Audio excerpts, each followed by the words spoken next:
Welcome back to our exploration of the Incredible Hulk from 1962. This is issue number 3, and this is notable to me because he can fly now, or at least he jumps so high and for so far that it's like he's flying. That's odd, though. Nothing can stop him now. He can fly. That was the one thing holding him back. He's like, look, nothing can stop him. How do you know? So this is the character's further developing. It's if you remember from last issue, he changes according to the day turning to night. Right. So at night he becomes the Hulk. During the day he's mild-mannered Bruce Banner, and he was gray, but now he's green.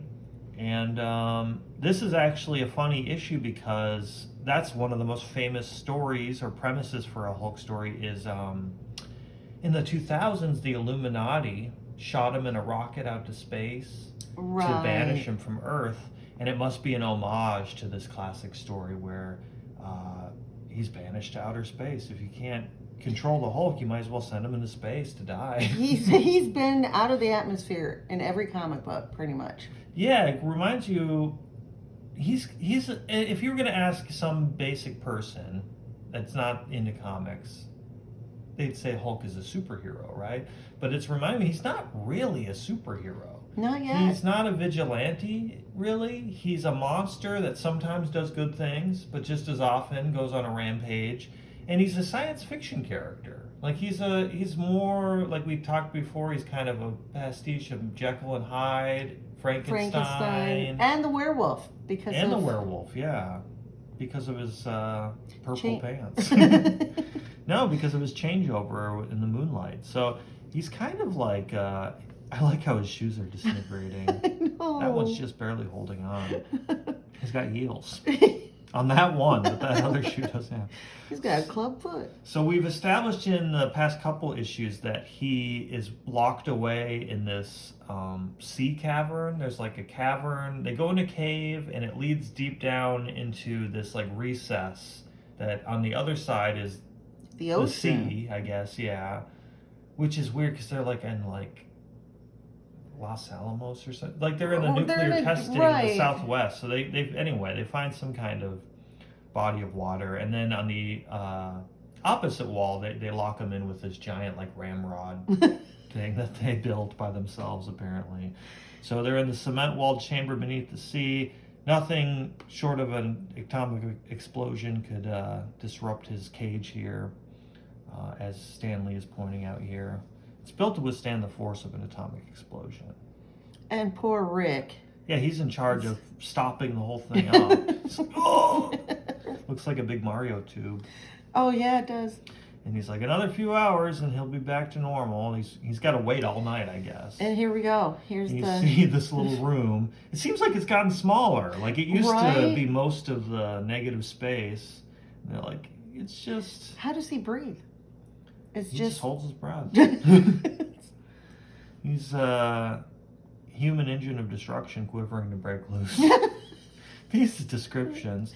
The other thing that struck me reading these is how much of the panel sometimes the word lock, he's like, chop it down. And I would love to go through one of these old comics and simplify, like, make it more concise. Oh, interesting, yeah. Because so much of it's just these puffy words that he's choosing and like over descriptions where like, or it would be fun to eliminate all text and just see if you can get the story just from the pictures. With Jack Kirby's you can, definitely. So we get a quick like, a flashback of how we got here the past few hours. He's thinking really hard about it. What happened 3 hours ago? Oh, poor You can tell Rick. because they're in these puffy thought cloud panels. Right. And he's wondering, what happens to you if something happens to me? Rick's the only one who knows where this place is. So that's a conundrum, Yeah, if he turns back into Banner and Rick's not there to let him out, he's going to suffocate. Yeah. There. He says, better for me to suffocate. I like how he is in shadow here. He's also like taking his clothes off, which makes sense because if he's going to turn into the Hulk, he's going to rip them all up. Right. But he does anyway. He rips them all. He just loosens his tie. He's like, this is my favorite tie. These there go purple the glasses. pants, Rick will have more. Yeah, he always has his glasses somehow. So he's doing his excruciating change, and he's kind of gray here. And then he turns green. There he is, busted out of his shoes. So he's going to get some shut-eye, and... it would be exhausting to just hang out. To babysit like a human engine of fury or whatever? Yes. Yeah, probably. Where are you out? And then, whoa. He's confronted by the military police. What's to you, Napoleon? I know. What kind of insult is that? Maybe he had his hand tucked in his shirt. Now the Jamiroquai music starts. So they know that Rick is associated with the Hulk. So General Ross is like, get that kid, that teenager that hangs out with the Hulk, and he'll lead us to the problem. And it's funny how all these military men, their eyes are shrouded in shadow. It like dehumanizes them a little bit, makes them look a little more menacing. Good point. And then he's got his sock girdle on. He bunches up the ends of his pants, tapes it with some duct tape or something. Then you've got old Thundercat. You can tell somebody's not good when if you're hanging out with somebody that pounds their fists. Like yeah. with their hand, that's never a good move. No. That's like Hitler move. That's like some dictator shit. And look at the angry CEO. Look at the demeanor of everyone sitting around him. They're not impressed. This guy wants to backhand him. He's just holding on. Yeah, he's trying to plug his ear. He's like, I'm sitting right here. You don't have to scream at us. I like how they darken him in this because you don't know what's coming. But this is foreshadowing. He's, the events to come. He's not as much of a good, clear... His intentions aren't always good and clear. They rarely are, yeah. Who, even now, who would suspect he'd be the Red Hulk someday? Right? He's angry. He's angry enough. Wow. So, Rick Jones is trying to say, yeah, you can't make me rat on the Hulk. Good, mister. But Thunderbolt's like, well, this is the whole security of the nation. There's a rocket we got to test, and only one person could possibly be tough enough to withstand this experimental rocket. It's the most important missile. I thought that was a funny phrase. Yes. So this is 1962. This is like prior to the moon landing, right? So it's weird to hear them call it a missile or a rocket interchangeably, because you think of a missile as like it's something destructive, right? Carrying a payload of a bomb or something. And they're like, well, this is going to have a payload. Yeah, exactly. So in the interest of national security, he has to convince the Hulk to ride this rocket. Why do they need someone to man it? He doesn't need an explanation because he's a stupid teenager. Right. Oh, okay. Yeah. As long as Uncle Sam wants me to do that. I'm just a teen-ager. So he's got to bring teen-ager. It's weird how they hyphenate it. It is. Oh, we should make that a thing. So he creeps back into the lair of the Hulk. I love these colors. Oh, look at the funky trees. Don't you think somebody would follow and go, okay, it's right outside of that funky bendable tree? So oh, no. I guess, sometimes he's like grasping the trunk of this and pushing it. I guess at this point he just uses like a valve, like a steering wheel type of mechanism. The pounding, it's getting louder. Well, do you think the Hulk's just literally pounding constantly? Yes. The whole time he's in there? Yeah, because it wouldn't... Oh, look how fast. And he breaks it. It looks like hollow metal. They should have got one that was thick all the way through, probably. They cheaped out on it. As he comes thundering out of his dungeon. It's just balsa wood. That's why Rick Jones could just move it into place. So he shatters the half-loosened door and comes thundering out of his dungeon. And God, can you imagine? That's the funny thing too about their dynamic is he's kind of the Hulk's keeper, but the Hulk wants to kill him. Every issue. And he knows, he's like, if he gets a hold of me, I'm a goner. This is also a really goofy thing because the cover is like, hey, he can fly now. And you're in the interior of the book, and you're like, oh yeah, I guess he just lumbers along. Well, Rick yeah, is he's like, still good thing lumbering. I'm faster than the Hulk. And it's like, if you grew up in the 90s like me, you're like, faster than the Hulk. The Hulk is fast. He's extremely fast. He's Superman speed fast. What is that one comic book where he actually jumps so high he makes it to the moon? I don't even remember that one, but It's just crazy. yeah, if you can jump, from county to county, or we see in number 5 he jumps from island to island when he's going to China. I would say it's pretty fast. I guess he's still discovering his powers at this point. Yeah. So the trap is sprung, but the Hulk, he doesn't even have to look backwards. He just punches backwards, kind of casually, hoping something's there. as easily as a man brushes off a fly. Oh, Thunderbolt is just. But this is all part of the plan. Thunderbolt says so far so good because he knows in his murderous blind rage to kill Rick Jones, he's going to follow him up. I love this panel. I love the lines. I love that it's dynamic.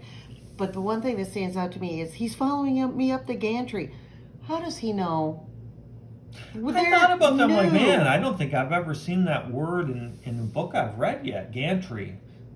Usually the vocab is it's not childish, but it's pretty basic. But yeah, I didn't know that's what that was called. Me either. And I've really enjoyed watching the space, this.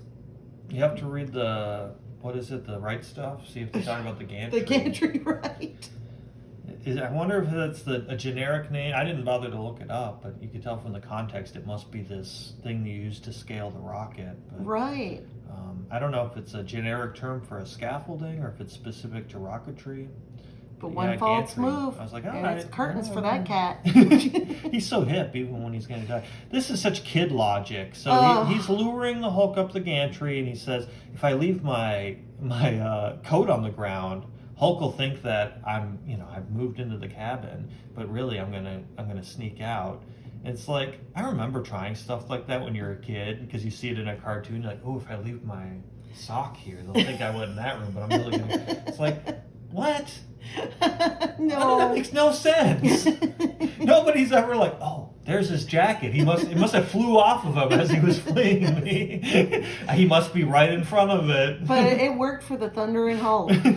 The Hulk's dumb, there's no other way to say it. It's funny, this seated image of the Hulk. I like the idea how he's like, oh, this red jacket, I'll go kill him. And then he sits peacefully inside the rocket.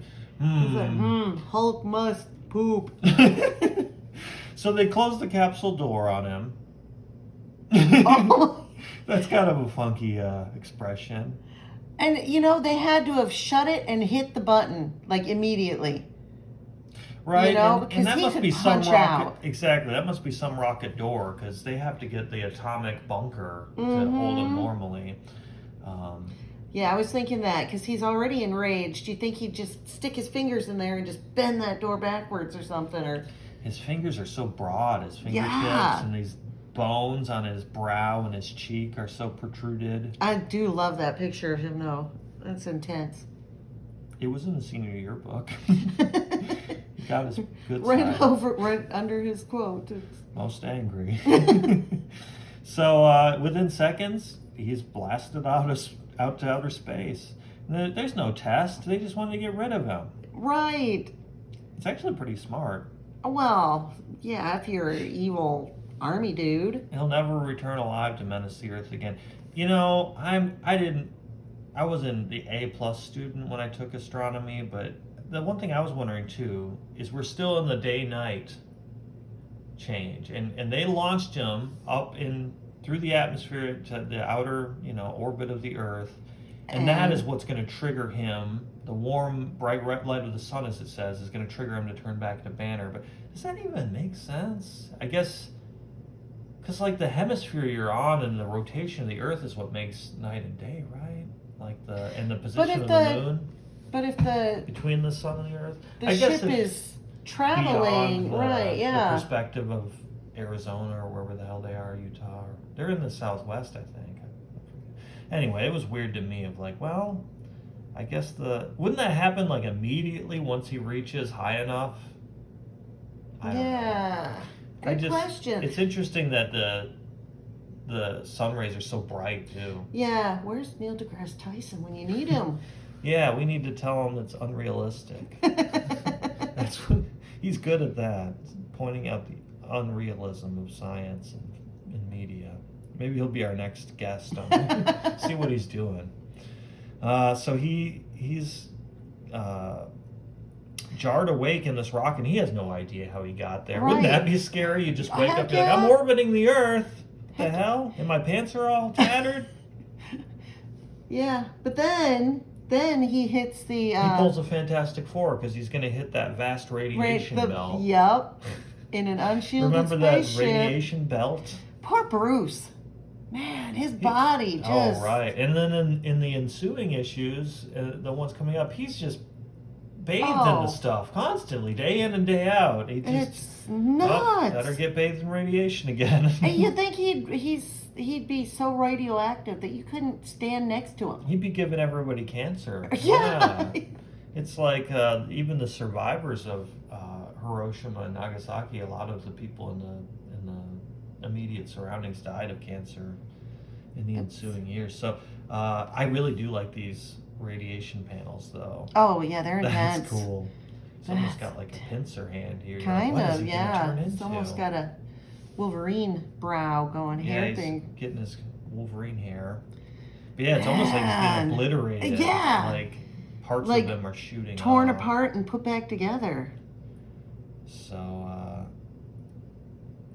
Rick's having second thoughts. He's remorseful. He's like, maybe it was a bad idea to send him into space to die. Do you think he's doomed? Here's what I was thinking, though. He has been up in a spaceship with the Hulk, who changed back into Banner, so he knows what the effect of going up there and That's true. So it's like, did you not think? He forgot about that.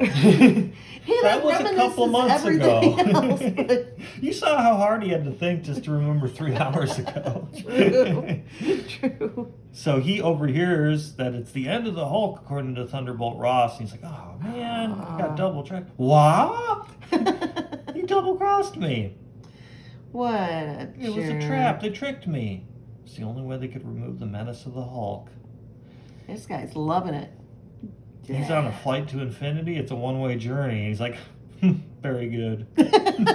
My boss is so funny. I love the way he's so spiteful. Right. So, Rick's going to, I guess he knows the controls intimately enough to be like, okay, I'll just go turn this dial and this will help Bruce get back. Oh, it's so crazy. But touching the controls. Yeah, this is a really interesting thing that I hadn't realized. I'm not a huge Hulk super fan. That's part of the reason we're looking at these first issues is to learn more about him. But he creates a new Hulk power unwittingly, kind of, because this, him touching the control panel and that interacting with the radiation the ship is absorbed creates this link. And Hulk and Rick Jones are more closely together, linked more closely together than ever before, according to the text here. And so they even get a telepathic link, as we'll see. Isn't that crazy? No clue. I had no clue. And I wonder, because Rick Jones has appeared, I think, in some of the 70s, 80s Hulk that we've looked at as one-offs. But I don't ever remember them mentioning a mental link. Maybe it gets written out. But that is an interesting thing. Well, I think, and from reading 3, 4, and 5, you realize some of the things that they use as devices to give the Hulk more power and freedom, and it's like they're just trying stuff, right? See what sticks, and some of it goes away, some of it is developed more. Yeah, that's kind of what makes these early ones exciting. It's like you're seeing the creative process month to month. Or I think between 1 and 2 is actually like a 2-month. But you're seeing them to, play with the character and be like, well, what is the limits of this? What makes sense for this? It's amusing, character? But it's so interesting too. Yeah. So the capsule with Bruce is going to fall, and it's come down fast. So Rick's like, oh, he's going to die. Nothing can survive this crash. Oh man. But at least he's feeling empathy. Yeah, I guess. We know that Bruce is okay. No human being could have lived through the crash. Sob. I killed him. Oh, run! His eyes are looking all sunken in.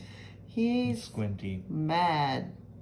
But his character design changes so much panel to panel and issue to issue, but it kind of makes sense because he was just bathed with more radiation. So maybe he's just continuing to change because he's glowing. He's glowing, yeah. He's charged up when he's glowing. I like how Rick cuffs his pants there. He cuffed his jeans. It's very stylish. 4 times. Yeah, but it's really thick. That's kind of like the Cyclops look, or the Captain America, where they kind of bunch up their pants like that. We kind of did that in the 80s. Really? This is 62, so he was ahead of his time. It's, And, just like you would lift a cardboard box, the Hulk grabs the wrecked capsule to kill Rick Jones. So things are back to normal. He's trying to kill me again.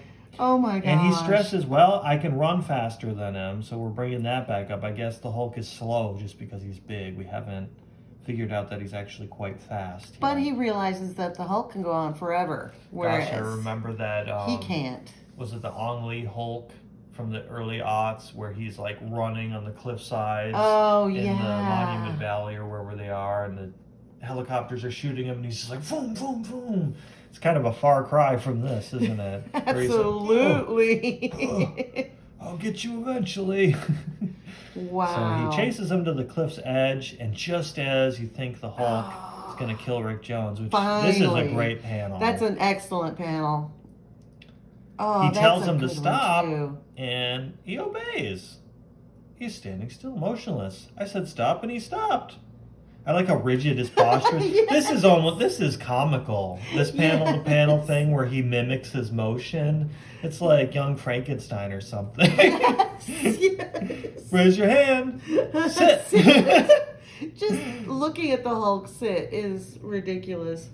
I know, and they make his face a little more human now that he's under his control. Oh, yeah. Like before he was, I guess, in the further angle, he looks so, abstracted. His eyes are all blinky, they're all squinty. Yeah. But then you get the close-up, and you can see the detail in his eyes here. And that's a nice way to like visually reinforce that they're like the same now, or they're linked in some way. He even bows down to him. Oh, man. Bend down now, Hulk. How humiliating. I know. Come on. You were just saying he was the only friend he's ever had. I feel like I wouldn't so quickly ride on him. Even if he appeared to be under my control, I would still be a little skeptical. He was just going to kill you. Rick's Bulldog, I mean, that's kind of his character. He drove his little dune buggy into a radioactive test site to play harmonica. Right? It's kind of, he's not like afraid of much, apparently. So, he figures it must be something to do with that radiation belt up there. Right. So they go back to this cabin here to figure out what to do next. And he's like, I'm going to take a nap. Hulk, just don't do anything, okay? But as soon as he falls asleep and wakes back up a few minutes later, he figures, I've got to constantly be awake or he's just going to walk through the wall like Kool-Aid Man. So it's not hard to figure out where Hulk has gone because his silhouette is ripped through the wall here. Right. And he's swinging around a telephone pole. I love this transition of we see him, he's just like standing still. A few minutes later, Rick wakes up and he's like, what have you gotten into? He's just, whoa, swinging stuff around. It's like Crypto the last time. Yeah, he's like his pet. That's why another reason why calling him a superhero isn't the most accurate thing. Sometimes, he works with the superheroes, the more conventional costume vigilante and style many thing. times they have to convince him. But yeah, he's kind of a monster / pet. Right. He's like more of a creature. / That's what's so cool brilliant about scientist. Is he gets compared to Superman. Even in the Marvel DC, they were paired up in the first Marvel DC versus DC, and I think Superman won. But it's not a very apt comparison because they're so, just like Captain America and Batman were paired up for that. It's like, wow, what a contrast of characters. I guess they're not trying to go for similarity. They're going for contrast. But yeah, he's more of a monster than he is even though he has so many similar powers to the leap into tall buildings in a single bound, and the super Right. strength and invulnerability. It's all motive. It's more. It takes its flavor from sci-fi and horror and stuff like that. Yeah. So he's making so much noise that he can't respond or Oh. listen to Rick Jones's commands. Otherwise, And then he the would put guns an end come to it. out. Yeah, they start shooting them. What happens when they run out of Right ammo? here. Yeah. Look at Hulk's face. Huh? So these state troopers are going to be no match for the Hulk. We already know that. Gosh, the guts it takes to get in the middle of this. Guns. Yeah, this battle here, the crossfire. You got to get out of here fast. And now finally we're going to make good on our cover, teasing that he can fly. We're flying. What a chunk of text. Right. Gathering the awe-stricken lad in one massive arm, the Hulk leaps into the air, but it is a leap the like of which has never before been seen by a mortal man. A leap which carries him over the top of the tallest building. A leap propelled by the most powerful muscles of any living thing on Earth. Oh. Finally, miles away at the outskirts of town. Down, go down. I like how he can control. He's like, oh, go down, so you just start sinking. And gently enough that Rick's bones aren't going to just shatter. Gonna tear Rick in half as they land. I like the purple contrast in the Yeah. background here. It's too much for me. So he's like, I gotta get locked up in that dungeon again. However, though, okay, go back. He turns from what the best friend he's ever had to, I've got the most powerful thing in the world. I know, he's objectifying him. Well, it shows he's getting tired. He's got, what, 3 minutes of sleep all day? Right, right. He's like, I gotta put this guy away. So he lures him back into his little room under the sea here. And it's already looking more roomy than last time we saw it. I like this panel. He's standing so close to the door. And his arms are so straight. What's up with that? Oh, this is a funny little, like, offhandedly. Lucky I was able to replace this shattered steel ramrod. When? Yeah, when did you do that? And how? Did you get contractors to bring it in? What did you tell them you were doing down here? And where'd you get the money? You're a teen hyphenator. So this is a weird anticlimax because the first story in this issue is all about sending the Hulk to space, the new telepathic link they have. Well, you know, they haven't even really established his telepathic. It's word of mouth. He has to hear Rick. So I'm getting ahead of myself. Right? At this point, he responds to verbal commands from Rick as long as Rick stays awake. They've got like this this link of obedience. Poor Rick, he can't sleep. As the foreshadowing says, what happens when he can't stay awake any longer? What will happen then? 3 question marks. He's standing so awkwardly. And then we get a flashback. We're going to go through this somewhat quickly, but I did compare it to issue 1 because we're getting a recap of the origin. Of course, this is just the 3rd issue. I love this. It's beautiful. Yeah, it's like artwork. a cool mosaic of all the different locations. Yes. And it's a cool way because, you know, people, your memory is kind of just a patchwork of different things that the images that stayed with you and distortions like that. So that's one thing I was thinking about the flashbacks. I appreciate that they didn't just reuse the panels from the first issue. I went back and compared them to the first issue to be like, did they just copy and paste some of these? But they are different.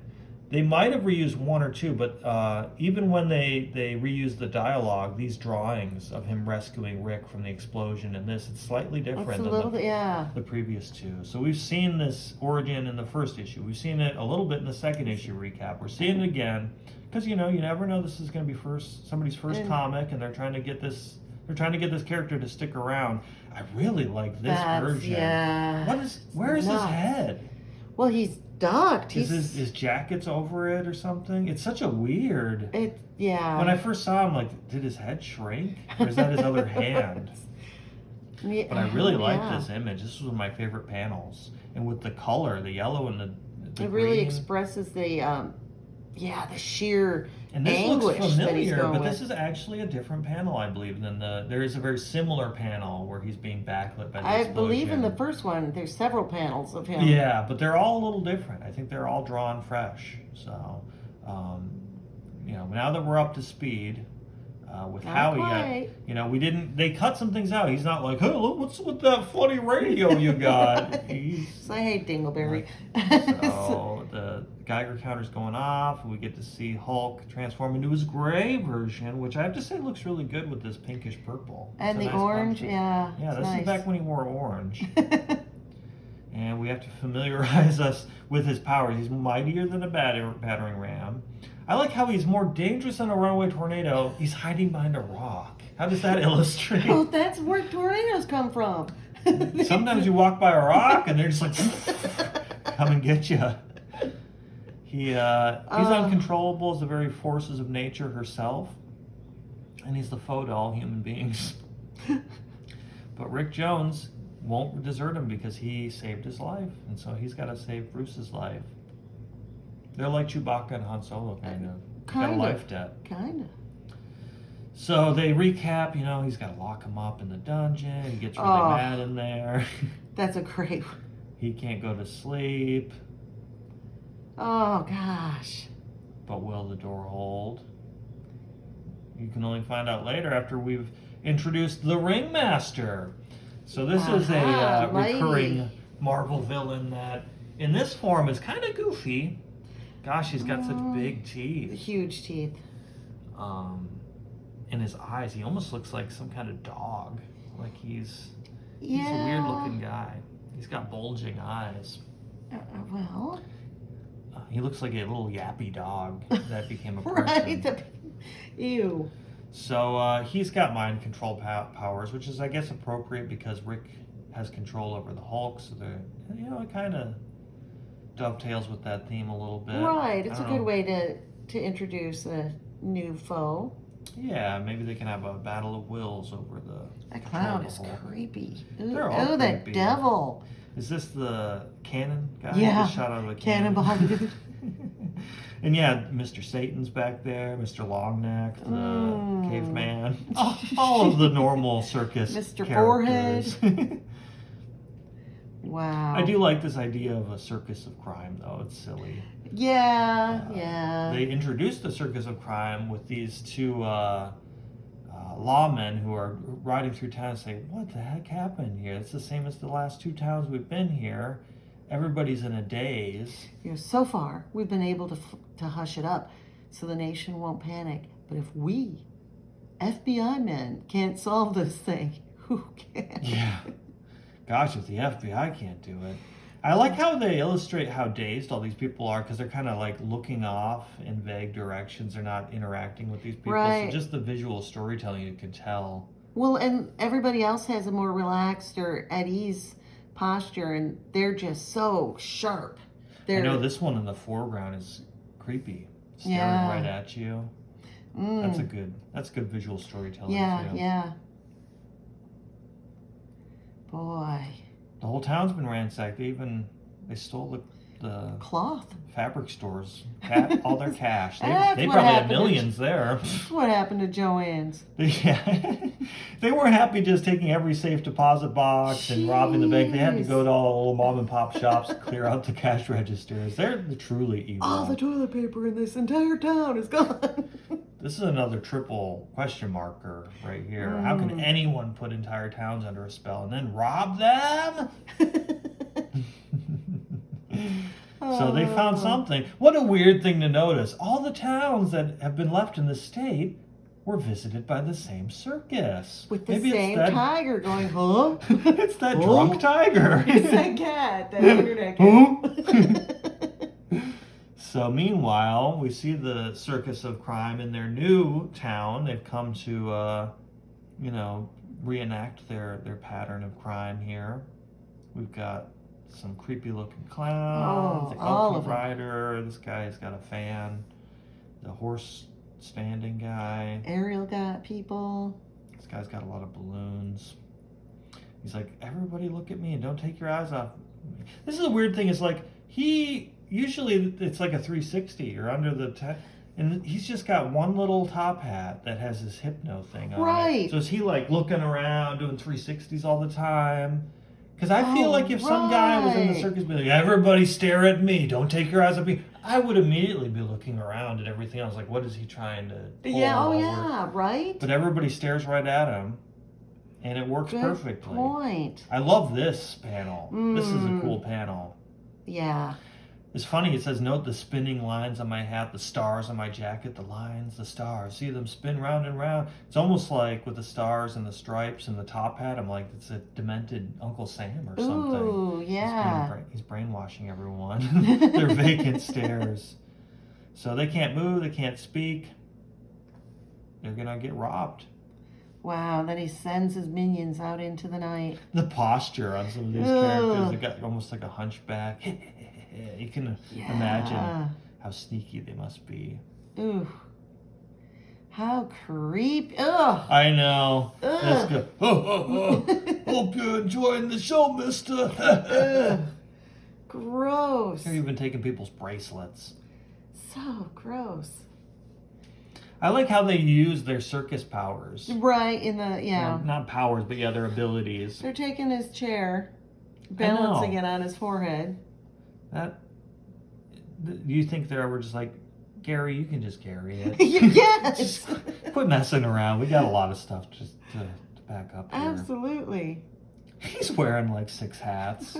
Why you gotta steal the hats? This guy's in his underwear. Her underwear. You know, Bruto, this is almost too easy.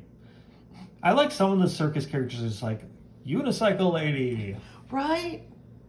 This is one of my favorite panels because out of context, we just have this large lady and some Satan guy. Wait a minute, Tina. Here are some more bracelets and necklaces you can carry. And she's just stuffed to the gills with jewelry. And he doesn't have anything. I know.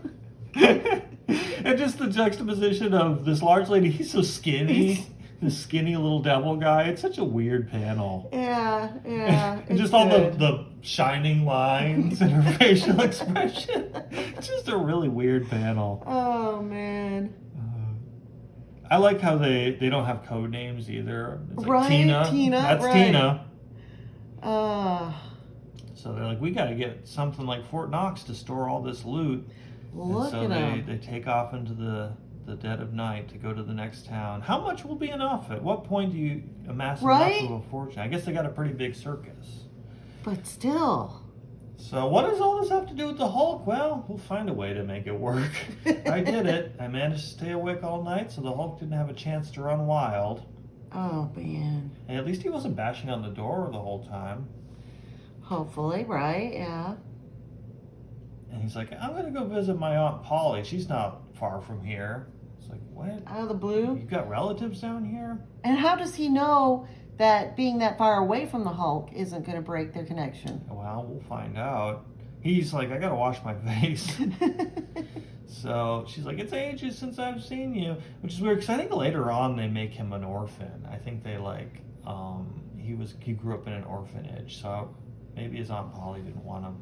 Oh. But you wouldn't be interested in the details. He says, oh, go on. I like the way the old people talk. Go along with you, Rick Jones. I certainly would be interested, but I know a body can't ever make you talk. A body? Oh, wow. I don't know if it's a typo or if that's just how some people talk. A body can't ever make you talk when you don't want to. Interesting. So after he's chowed down and talked to his aunt, he's like, well, maybe I'll stop and see what the hubbub's about. Hey. We got one of those royal guards from Buckingham Palace and an elephant. Nothing better than a circus. Ooh. Ooh. He's got hat hair. So Ooh. he's going to go through his whole Spiel here. See him spin round and round and round. Uh-oh. I feel like I've consumed enough pop culture. If I see that little squiggly, I'm not going to watch that. That's a hypnotizing design right there. I used to draw them all the time when I was a kid and try to spin them around on a piece of paper. It never worked. So, weirdly enough, Rick Jones is somewhat immune to this. It says, this time among his helpless victims, the ringmaster unwittingly numbers one teenage boy, a boy who has the Hulk to command. I can't move, can't speak, he's hypnotized us all. But he's not helpless, not so long as he has the power to think. I'm beginning to feel numb, my brain is getting clouded, I've gotta call. And this isn't a thought bubble. He's just saying this, apparently. Oh, right. That's kind of weird. It's like, isn't he standing right in front of you? He didn't hear you say that? Right. Oh, gosh, his eyes really sell the anguish. Oh, feeling. yeah. Can he hear my thoughts from so far away? He must.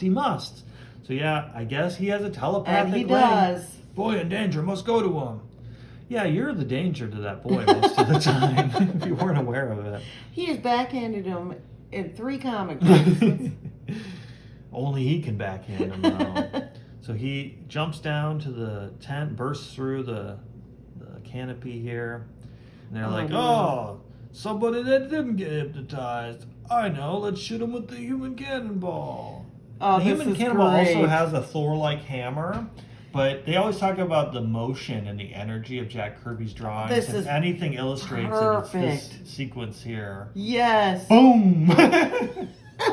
You don't see the punch, but you feel the impact. it. Yes, of you it. do. His limp body goes flying. And Oh, so I the love Ringmaster's like, I know the one thing that can defeat the Hulk. A hose. A hose. And it does! He's stunned. That's the funny thing about, 2 they times got to now. give him vulnerabilities. And like, the human cannonball is not enough force, but I guess a really pressurized hose can take him down. Well, Rick Jones held off Thunderbolt and the Army with the hose. Oh, that's true. in Hoses issue are 1. a recurring weapon. So this guy in the Freddy Krueger sweater gets him subdued in some chains here. They put a net around him, and then they hog tie him with chains Oh, boy. and hold him at gunpoint. Oh, Want me to boy. finish him off, boss? It's like, why do you have him up if you're just going to shoot him? Right. So That's Rick a Jones great- is still paralyzed in a hypnotized state, neither Great conscious expression. nor yet asleep. The Ringmaster's men carry the motionless Hulk to one of their circus wagons, and so the strange caravan leaves for the next town, little dreaming what an awesome engine of destruction they are holding in their midst. And, Oh, poor lion. day The later- lion knows. Look at that expression. He's Oh, sad. shoot. Yeah, these are some sad animals here. They probably don't take good care of them. They're villains. True. Well, we've got the Hulk here who I guess didn't turn. I guess that happened at night. But And then it he- says a day later. I guess that it's The another Hulk's night. not Did he turning. not turn back No, he hasn't been turning back. since the radiation belt? Mm-hmm. Okay, so we're going to go through this whole rigmarole again where he's, oh, ladies and gentlemen, but it's interrupted by the FBI. So Rick got some G-men here to arrest him. You're traveling with a live bomb! It's true. Boom. And that's all it takes for the Hulk to shatter these chains. At the sound of Rick's voice, the mightiest living thing on earth snaps his chains as a human would snap a toothpick. So I guess he just needed Oh my gosh. Rick's voice, or maybe the thought can summon him, but it's not as powerful as hearing It's it the directly. voice, right? Run, the monster's loose.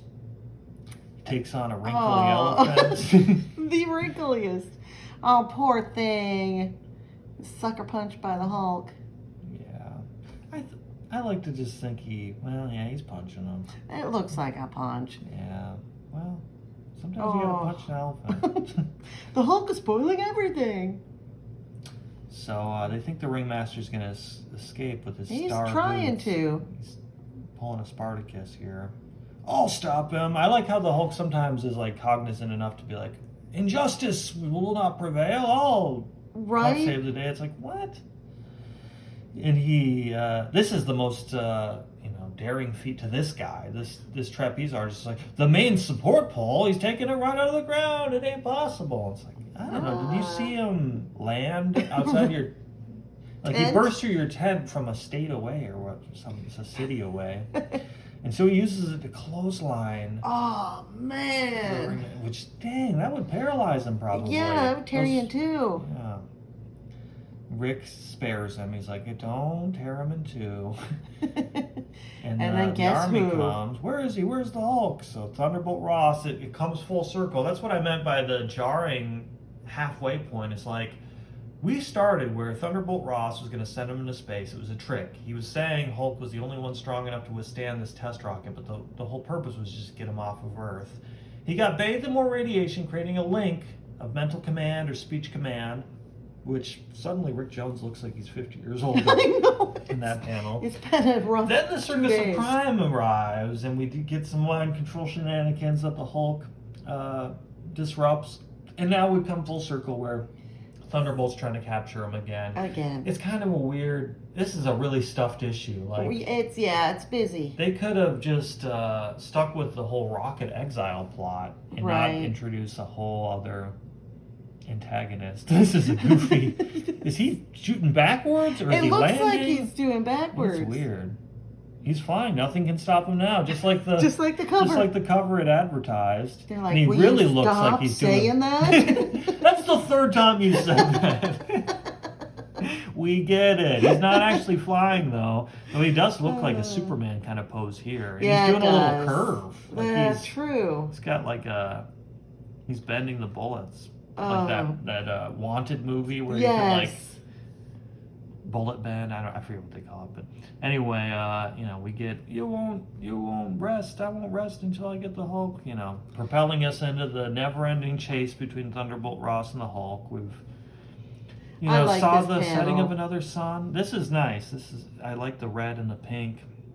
Our amazing saga comes to an end, but only for now. Soon the Hulk will strike again, and more of that in the next issue of The Incredible Hulk. Don't dare miss it. And Rick is riding him a lot more relaxed. Yeah, he's getting more comfortable with it. This is good.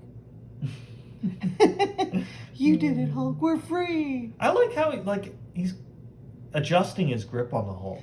First he's like, whoa! Getting him just with his arms, and then he gets kind of on top of him, and now he's fully straddling him by the time. He's like, well, it's a little awkward, but it's more comfortable. So that's Hulk 3. And in our next great edition of this series, we're going to look at Hulk 4, which, as you can tell, is a bisected Hulk. We're getting 2 stories for the price of 1 in the next Hulk. And we're almost to the end of this initial run. So we got 6 issues that totaled the first run of Incredible Hulk Volume 1. And we're past the halfway point now. So like, comment, and subscribe. And thanks for watching this video. And hopefully you'll be around for issue number 4 to see what's next in the progression of the Hulk's character.